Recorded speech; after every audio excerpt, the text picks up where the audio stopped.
Beralih ke informasi berikutnya, pemirsa Bupati Ogan Komering Uluoku Timur Lanosin mengajak masyarakat, termasuk seluruh pejabat dan pegawai yang ingin bepergian ke Jakarta dan Palembang, untuk menggunakan jasa penerbangan di Bandara Gatot Subroto Waikanan, karena akan menumbuhkan perekonomian.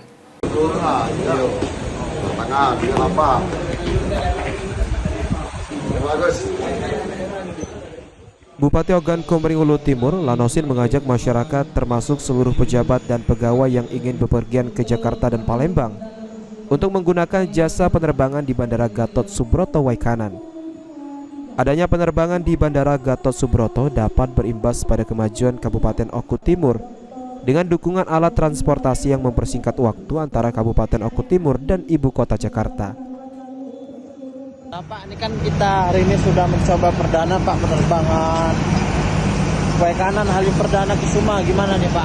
Seperti dalam mimpi, dalam 1 jam 7 menit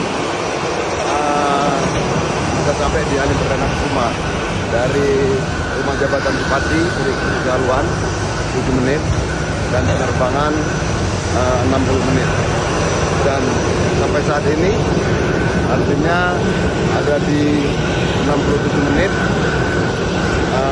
saya sudah jadi orang Jakarta. Menyalakan itu Pak, ajakan Pak untuk masyarakat Pak. Untuk masyarakat Oku Timur dimanapun kalian berada, saya mohon dengan sangat tolong diramaikan penerbangan Gatot Subroto Halim Perdana Kusuma agar supaya jam penerbangannya bisa ditambah. Elvandri Jeffriyadi, PAL TV.